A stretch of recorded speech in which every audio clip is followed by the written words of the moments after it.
Dans cette vidéo, nous allons voir comment on paramètre un numéro SDA. Donc SDA, c'est sélection directe à l'arrivée, donc c'est une ligne de téléphone, et quels sont tous les réglages que l'on peut utiliser, ainsi que la création d'un prédécroché et d'un répondeur. Donc dans un premier temps, moi j'ai un nouveau client qui s'appelle le docteur Joliet, et je souhaite lui ouvrir une ligne et lui créer un prédécroché. Donc dans un premier temps, je vais créer le prédécroché. Pour cela, je vais aller dans Menu général et dans Téléphonie. Ensuite, dans l'onglet Prédécroché et répondeur. Donc là, on voit une liste de prédécrochés qui sont fournis par défaut avec le système. Donc je peux utiliser ces prédécrochés ou ces musiques comme je le souhaite. Mais moi, j'ai envie d'en créer un nouveau. Donc je vais faire Nouveau. Je vais nommer mon prédécroché. Et je peux lui ajouter une description, une remarque, mais c'est facultatif.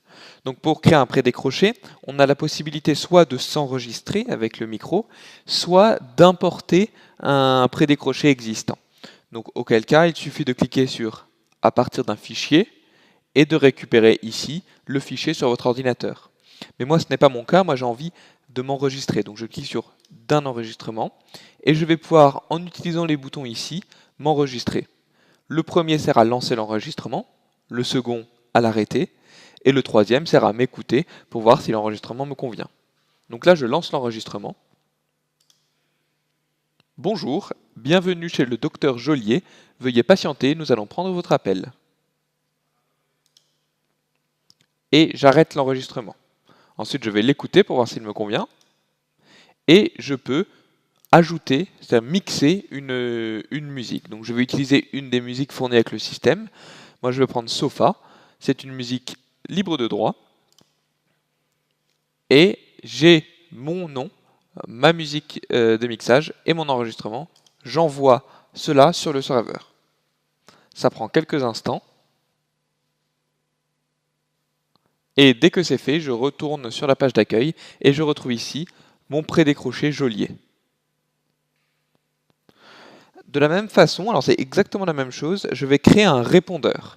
Donc là, on va aller plus vite parce que c'est exactement la même chose.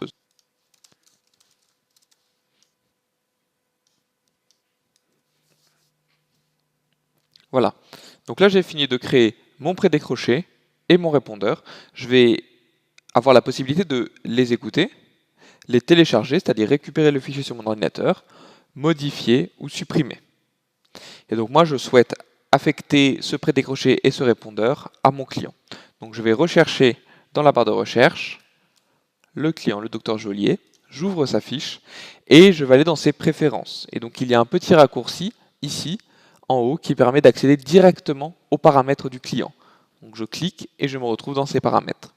Je vais dans l'onglet numéro SDA et je retrouve le numéro que j'ai ouvert en amont. Maintenant, j'ai mon numéro SDA avec l'appel envoyé vers le secrétariat et le groupe d'appel, c'est médecins. Donc revenons un peu sur ces deux réglages. L'appel entrant, on a le choix parmi toutes ces options-là. Donc soit on peut dire que la ligne est désactivée, c'est-à-dire que c'est comme si elle était éteinte. Si on appelle ce numéro, on ne tombera sur rien. Soit on peut dire que l'appel est renvoyé vers le contact. Alors ça, c'est un cas un peu particulier, c'est qu'il faut, je pense, ignorer, c'est si le docteur a chez lui un téléphone en IP sur lequel on veut lui renvoyer les appels. Donc c'est vraiment un cas particulier. Le secrétariat, c'est le cas le plus fréquent, c'est-à-dire c'est moi, le téléconseiller, qui vais recevoir les appels. Donc on dit que les appels sont renvoyés vers le secrétariat.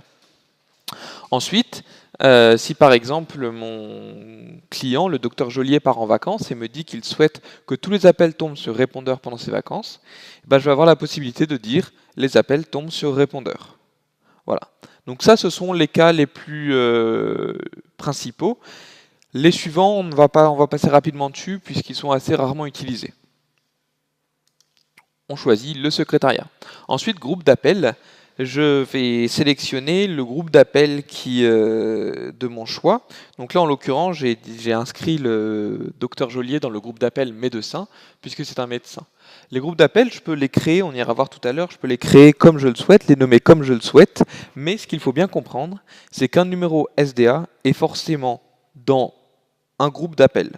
Il ne peut pas être dans plusieurs groupes d'appels, il est forcément dans un et un seul groupe d'appels. Donc une fois que ça c'est paramétré, on reçoit les appels. Ensuite, on va continuer. Ici, on a durant la présentation de l'appel au téléconseiller, c'est-à-dire pendant que l'appel est en train de sonner, mais que je n'ai toujours pas décroché.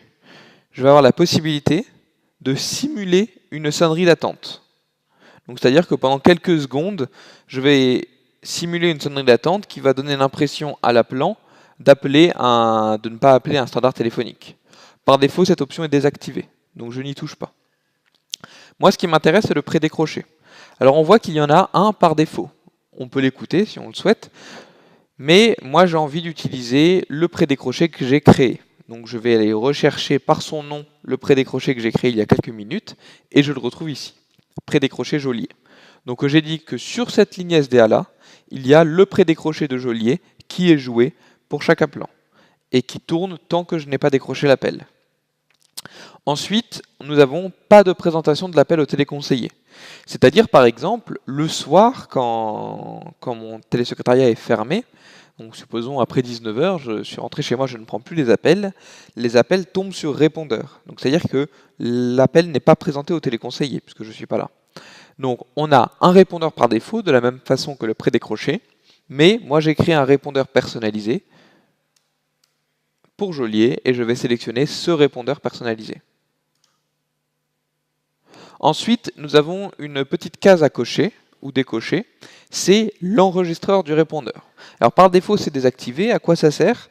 En fait, c'est la possibilité à l'appelant de laisser un message. C'est-à-dire que par exemple, j'ai dit sur mon répondeur, j'ai dit le télésecrétariat est fermé, veuillez renouveler votre appel demain sur les horaires d'ouverture, et ça raccroche. Mais j'aurais pu dire le télésecrétariat est fermé, veuillez laisser un message si vous le souhaitez.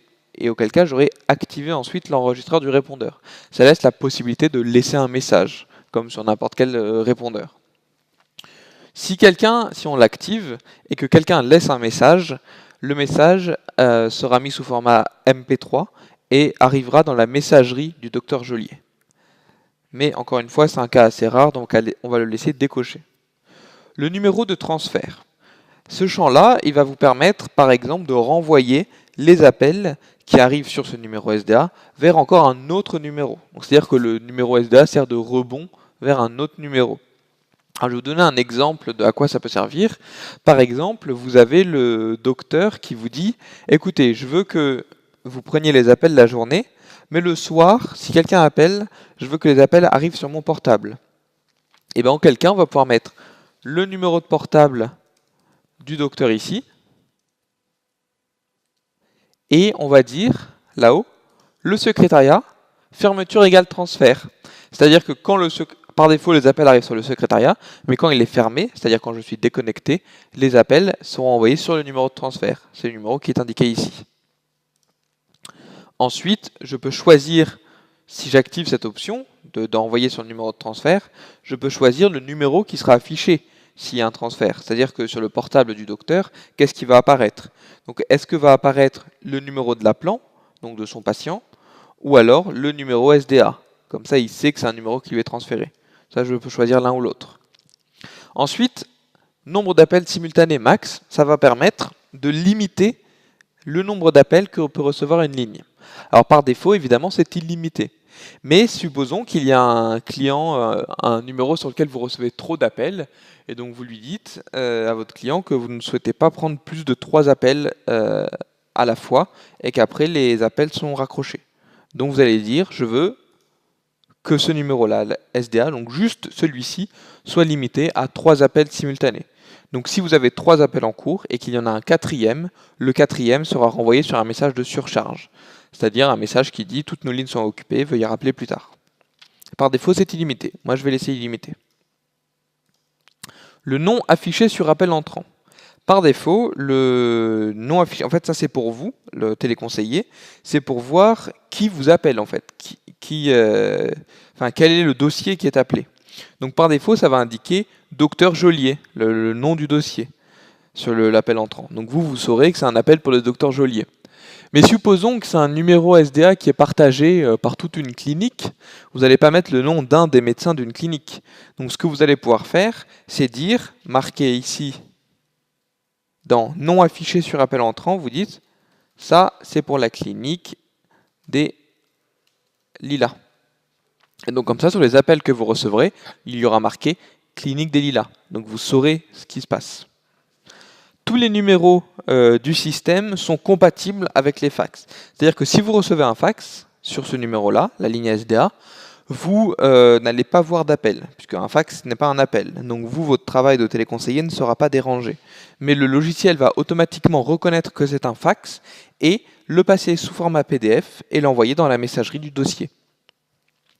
Si vous avez un numéro qui est spammé, par exemple vous recevez des dizaines de pubs de fax tous les jours, vous avez envie de désactiver la possibilité de recevoir les fax, et ben c'est ici que ça va se faire, vous allez pouvoir dire les fax, ils sont refusés. Voilà. Ensuite, ici, on a un champ de recherche qui va permettre d'indiquer ce que vous souhaitez. Alors, vous pouvez le laisser vide, évidemment, mais vous pouvez mettre ce numéro-là permet au docteur de prendre ses appels pendant ses vacances, peu importe. Ça, vous indiquez ce que vous voulez, c'est pour vous. Ensuite, on a des cases à cocher. Alors, qu'est-ce qu'on a? On a VIP.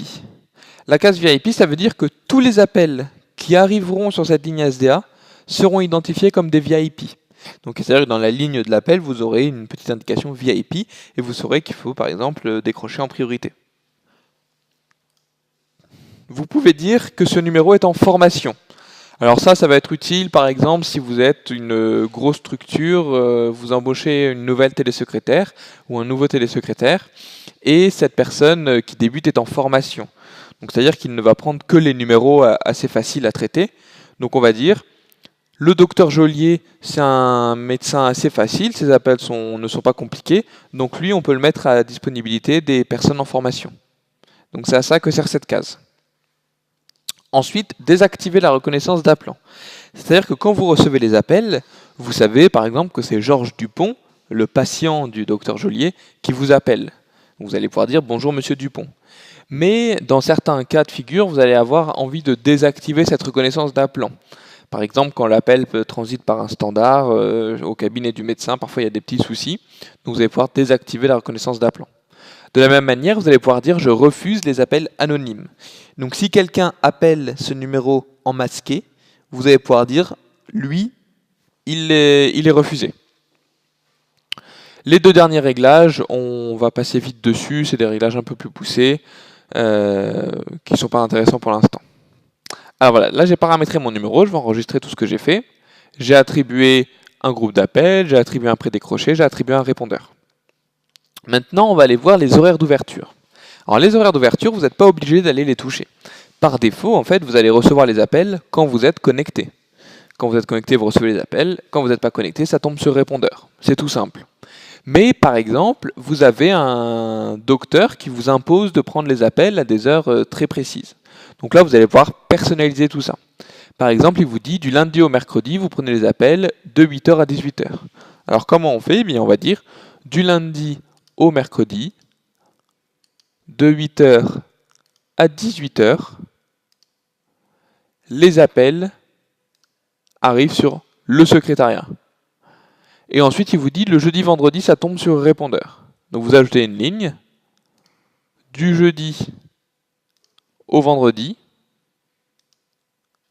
de 8h à 18h,